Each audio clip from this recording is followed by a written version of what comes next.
Okay, so for the first step of making a quadrat, you are going to need some string, a tape measure, a pair of scissors, and a pen.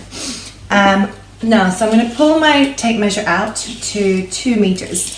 We want to measure 4 meters in total, but I don't think many tape measures go to 4 meters, so we're going to do 2 meter measurements. So my tape measure is one of those ones that can click in and out of place, which is really helpful. So I've looked along to 2 meters, and I'm going to click that into place. Something I forgot to mention at the very beginning is that on most tape measures you will see 2 units of measurement. One of them is smaller than the other. You want to be looking at the smaller unit of measurement because that's centimeters, and 100 centimeters makes 1 meter, and that's what we're measuring in today is meters. So make sure you're looking at the right unit.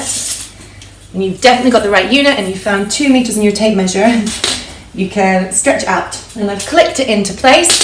So now I'm going to lay my tape measure on the floor. You'll need quite a bit of space to do this. So my tape measure is all laid out on the floor. I wonder if I can adjust so you can see better. See. And now I'm going to take the end of my string, and I'm going to match up the end of my string to the end of my tape measure. When you're measuring, it's really important to start at 0. Make sure you're at 0. Now I'm going to run the string all the way along the tape measure. You might actually find it is helpful to stick your tape measure, your string to your tape measure with a bit of tape, because then you can run it all the way along until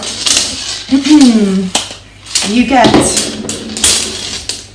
to the 2 meter mark. When you're at the 2 meter mark, pinch it right there and make a little mark with your pen. You don't want to lose where that was because we're going to have to do it again.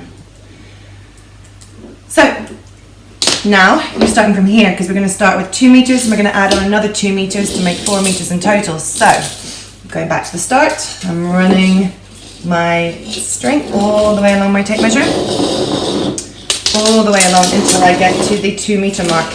Now I'm not going to cut here. I'm actually going to measure another 10 centimeters. That's because you will need to tie a knot and you need some spare, so you will be able to do that with the spare. So I've actually measured to 2 meters and 10, and I'm going to cut just there.